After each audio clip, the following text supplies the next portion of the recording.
Hello, I'm Matt Galloway, and this is the Current Podcast. Glenn Phillips had a message for his fellow Australians this flu season after he became sick at a family gathering near his home in Cairns. He had the flu, and he ended up infecting 7 family members. In the end, both his parents were hospitalized. None of them had gotten their flu vaccine. So, as the flu ripped through Australia in the past few months, Glenn spoke to local media, telling people to get the shot. 100%, you must get it. It may keep you out of hospital. I couldn't even start to tell you how bad I felt about it. Like, no one on this earth wants to infect the ones that they love. Australia had the worst flu season on record this year, and what happens there is often an indicator for what's ahead for Canada's flu season. Add to that an evolving H3N2 flu strain, and experts here are warning we could be in for a very difficult stretch, especially because this year's vaccine could be a mismatch for the new strain. In a moment, we'll talk more about how COVID dented trust in public health and the challenges that presents in flu season. But first, I'm joined by Dr. Alison McGeer. She is a microbiologist and infectious disease doctor at Toronto's Mount Sinai Hospital. Good morning, Dr. McGeer. Good morning, Rebecca. So what do we know about this particular strain of H3N2? How bad is it? Well, we don't know that yet, and we don't even know how mismatched it is, but we do know that it's new, that it's increasing really rapidly, and that it's causing an early flu season in many places around the world. So Japan, and now we're hearing from the United Kingdom and Malaysia, and a big wave in Hong Kong. So it's sounding like it's going to be a really active flu season, and it's particularly important to get your flu vaccine in part because it may not be well matched. And when it's not well matched, more of us who get vaccinated, the better off we are. Okay, we'll talk more about that in a moment, but I am curious, when you say it's particularly challenging in these countries that you've mentioned, is it that it spreads more quickly or it makes people more sick? It's just that it's spreading more quickly. It's an early flu season and people are feeling lots of disease. So it's probably, seasonal influenza is seasonal influenza. In general, it's not more severe or less severe from one year to the next. Although H3N2 seasons are worse than H1N1 seasons, but in general, the disease is the same. It's just a question of how much of the disease there is at any given time. Mm-hmm. This strain, does it hitting the people that we would expect it to hit the hardest, the most vulnerable, the youngest, the oldest, pregnant women, that sort of thing? Yeah, always with flu. So H3N2 particularly hits older adults, but kids can get sick with it as well. Mm-hmm. Do we know if it's here now? Is it circulating already in Canada? Yes, this week, last week, I guess, for the first time, our National Microbiology Lab, who does our flu strain surveillance and reports to the World Health Organization, said they had seen isolates of it in Canada. Yep. Okay. And does that automatically mean that it will spread like wildfire like we've seen in these other countries? I don't know that it's going to spread like wildfire. We're not into our season yet, but you can see it beginning. So it's, if you watch what's happening, it's looking like the flu season is going to come at a peak at about its regular time, which is first or second week of January. And is there only ever one strain going at one time, or are there multiple going around? Usually a season is mostly one strain. It's not all, nothing is always with flu. Okay. So it does what it likes, but generally speaking, there's one strain. And so we would be expecting, that this strain is the one that's going to be predominant this year. Now you said something. Sorry. You mentioned something interesting about it being a mismatch, but we don't really know how big of a mismatch yet, and that you should still get the shot. So I feel like there's a couple of things to talk about there. What sort of degrees of mismatching can there be? Well, it is really hard to predict ahead of time how bad the mismatch is going to be. We're still learning about how our immune systems exactly respond to changes in the hemagglutinin of the virus. And sometimes when it looks like there's a mismatch, the flu vaccine actually works almost as well as usual. And sometimes when there's a mismatch, it is quite a bit worse. We're not going to know that until we are, partway into the season and we can start to see how the vaccine works. It's one of those things you can't yet. People are working on it, but you can't yet tell ahead of time what it's going to look like. So it may not be that badly mismatched, or it might be quite bad. Do we ever get it bang on? Sorry? Do we ever get it bang on that we know exactly and we have the right vaccine that matches exactly? Oh, yeah, most often. I mean, usually we don't have mismatches, but we the influenza, particularly H3N2 influenza, just evolves very quickly. And there are times when a new strain appears after the decision is made about what has to go into this year's vaccine. But it's not most years. And so if there is a mismatch, whatever degree to which we have one this time around, how much protection does the flu shot offer someone? So, the simple answer to that is a lot more than nothing. Okay, so one of the really frustrating things about our influenza vaccines is they're not great. Okay, it's not like measles vaccine where if you get 2 shots, you're protected as far as we can tell for life. Okay, it's not that good. What it is much better than nothing. And so even if there's a mismatch, the influenza vaccine is going to be better than not getting the influenza vaccine. So it does offer some protection then? Yep.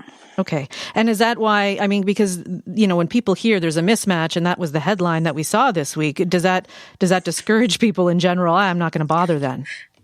Well, hopefully not. And this is part of the discussion we have to have, right? That yes, the fact that it's a mismatch may mean, particularly for, hospitals and long-term care homes and healthcare providers, that it's going to be a worse season and that we're going to need to focus on making sure that we can get through it and take care of people adequately.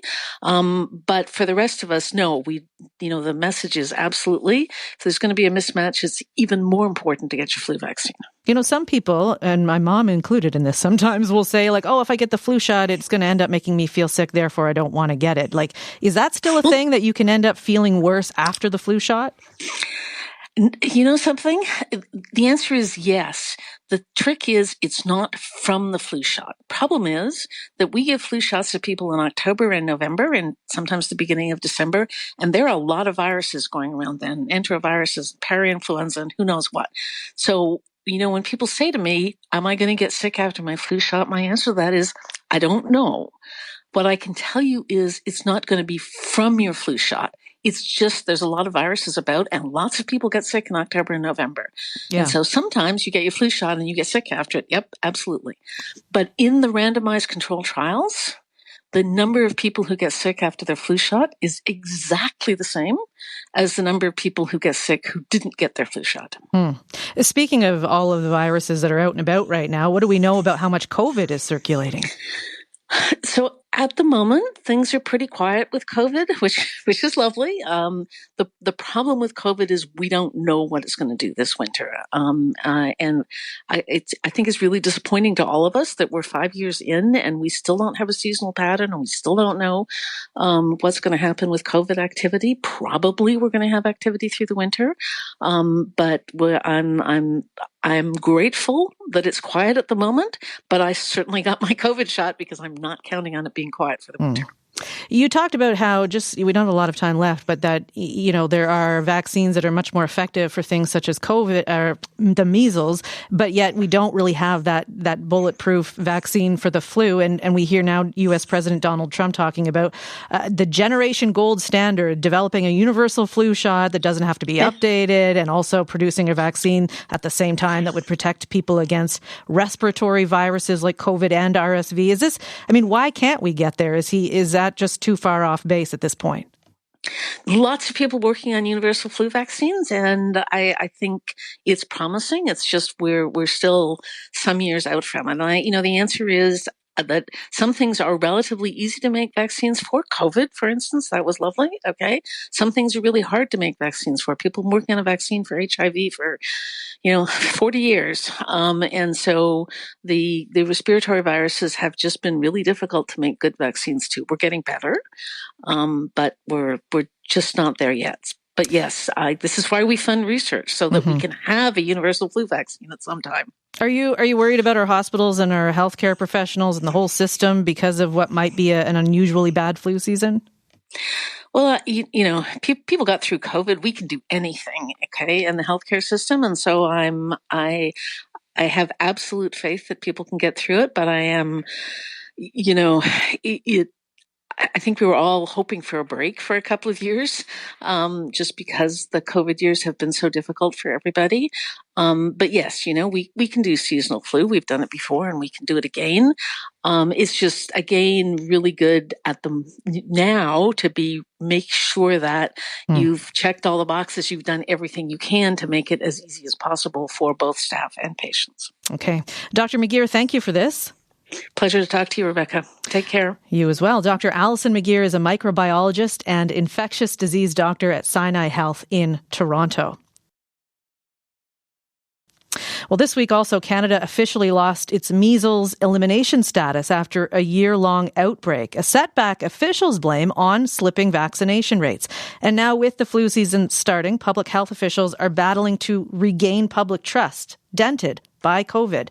Dr. Joss Reimer is the Chief Medical Officer for the Winnipeg Regional Health Authority and past president of the Canadian Medical Association. And Dr. Reimer joins us now. Good morning. Good morning. Thanks for having me. Dr. Reimer, how would you say the pandemic really dented trust in public health? How would you characterize that? Everybody went through so much during the pandemic. And when we started out, there was strong trust and people really believed in the vaccine and what we were doing. But I think there was a lot of people being overwhelmed by what they were expected to do, by how much they were expected to do. And we also saw the proliferation of misinformation. There were many different people, whether for financial, political, or even geopolitical reasons, actively spreading misinformation about the COVID vaccine and about vaccines in general during the pandemic that really got to people. So they were exhausted, maybe financially strained during the pandemic, and being bombarded by misinformation. So we've really seen the effect of that. And a lot of people predicted that measles was going to show up as soon as we saw those vaccine numbers going down. And that's where we are today. I wonder if even a conversation like this that we're having this morning, for some people, is an annoyance. They're tired of hearing about all of these things. Do you find that there is exhaustion in even talking about this from some people? I think for some people that's absolutely the case. What I would say back is that we're even more exhausted in the healthcare system when it comes to making sure we have the resources to provide care to everyone who deserves that care. And when it comes to things like flu season, that puts an even bigger strain on the already strained resources. So when we're worried about wait times in emergency or for surgery, things like flu or certainly measles are just going to make all of that worse. So I really hope that, much like your last guest, that people do go and get their vaccines, whether it's COVID and flu for their annual vaccine, or certainly if they haven't gotten their measles, mumps, rubella, that's something that everybody gets to make sure that we're protecting ourselves, our loved ones, and the whole system. Do you worry about the headline this week that there is this mismatch, whether or not, to what degree we're not quite clear yet, but that there is a mismatch and still the guidance is to get it? Do you worry that some people won't understand that messaging? I absolutely worry about that. People don't have a good understanding of what it means to have a strong or a weak vaccine or a mismatch. And so they might just hear that it doesn't work. And so they don't want to put themselves at the risk or the trouble of getting a vaccine if they think it's not going to work. But the thing about a mismatch with flu is not that it doesn't work at all. It just might mean that it's not as effective. But it's still a good option to get protected. And for the people who think the flu is just like a mild cold, I can assure you that getting the flu can be a very unpleasant experience, and for some people is life-threatening. We see people coming into the hospital, into the ICU every year with influenza. And so even if it is a mismatch, maybe it's not quite as effective as other years, it's still the best option that you have to protect yourself. And so, it's free, it's easy to get in most parts of the country. Really hope that people still go, I got mine, because this is the tool that we have. And for you, how concerning is it to see this erosion in trust showing up in vaccination rates? Learning this week that officially Canada has lost its measles elimination status. How worrying is that for you? it wasn't a surprise given the measles spread around the country, but it's still really disheartening to see that Canada has the resources to be able to keep measles at bay. We have all of the money, we have the expertise to be able to be measles-free in Canada. So it's certainly disheartening to see something that was so preventable. And especially when we saw the 2 deaths that happened in Canada, families who are suffering for no reason. We could have prevented those deaths. We could have prevented all of that suffering in those families. And so this is something that, while it's disheartening, I also find it incredibly motivating that we as healthcare providers need to do everything that we can to get people accurate information, whether it's on social media, whether it's in the clinic. That is our job. And so I really hope that we can take this as a wake-up call. Mm-hmm. Motivating, but you said yourself, you're up against disinformation that is playing out on those same channels, social media. So what do public health officials do to gain back that trust? There's a lot that we have to do at the same time. So there's no question people are being bombarded by misinformation, especially on social media. And with what we're seeing south of the border, people being told to split up their measles, mumps, rubella vaccine, which isn't even something we can do. But even if we could, that would be something harmful because people are less likely to get all of the vaccines if it requires multiple visits and competing with other things in their life. And so I want to see public health. I want to see healthcare providers being present on social media, sharing accurate information alongside all of the misinformation that's there, but also making sure that we're coming at this with empathy, because this is something where everyone is trying to make the best decision they can for their health. And when they don't know what that best decision is, when they're seeing information that is very tempting to believe because it's a simple explanation online, that's where we really need to come at it, meeting people where they're at and trying to be understanding that they do want to make healthy decisions. And that's where we as healthcare providers can be a support to them. You've taken to social media to sort of combat disinformation and to increase trust in science and public health. I want to play a little example of an Ask Dr. Joss segment on Instagram. Have a listen. Someone on my feed just posted something questionable again. How do I call them out without causing drama? Oh, I got an idea. Hey, Joss. So what's your answer to that question? So when it comes to calling people out, it really, again, means having empathy and just saying, instead of making someone feel defensive, because we know that the human tendency to being straight up called out is to be defensive. And if anything, can cause people to harden their positions. But instead, trying to welcome people in and pointing them to accurate sources of information, helping them to understand where they can get that information, what is or isn't trustworthy, and asking a lot of questions, asking about where they got the information. Can they trust that source of information? Do they know the credentials of the person who gave them the information? There's a lot of things we can do to welcome people into the conversation that doesn't create that defensive reaction while still pointing out accurate information. We know that the flu shot uptake in Canada is historically pretty low, and in the 2023-2024 flu season, we saw about 42% of all adults receiving a flu shot. What have we learned about what doesn't work for messaging around vaccines and public health? Is there something that we've learned in COVID that we now steer clear of? Well, we try not to present it as absolutes, that we have the perfect answer, that we know everything. It's really important to give messages with humility that shows people that we are being honest. And so what I heard from a lot of people when I was running our vaccine campaign in Manitoba was that when I answered that I didn't know or that information was changing, that was incredibly helpful to building trust, because they felt that, okay, if the doctors can say what they do and they don't know, that makes it more likely to believe when we say what we do know and what the facts are showing us. It's hard, though, because sometimes the information changes, and that's science. That's what we want science to do, is to always improve our knowledge base. But when you're not in that world, that can be frustrating to get different messages at different times. And so I want to see all of us in healthcare giving the same message, a consistent message about the importance of vaccines, about how low risk they are as far as their own impacts on your health outside of the viruses, but then the way that they are so incredibly effective, especially with measles. That one's 98% effective at preventing infection. So these are things that we know can work, and we've done such a good job over the last many decades at getting ourselves getting rid of the preventable viruses in our community, so much so that now people aren't even familiar with them and they don't feel as scary, and that can make vaccines less important. So we've almost been too effective and gotten ourselves out of where people see vaccines as important. Okay, we'll leave it there. Really important conversation. Dr. Joss Reimer, thank you very much for this. Oh, thank you so much for the opportunity. Dr. Joss Reimer is the Chief Medical Officer for the Winnipeg Regional Health Authority and past president of the Canadian Medical Association. You've been listening to The Current Podcast. My name is Matt Galloway. Thanks for listening. I'll talk to you soon.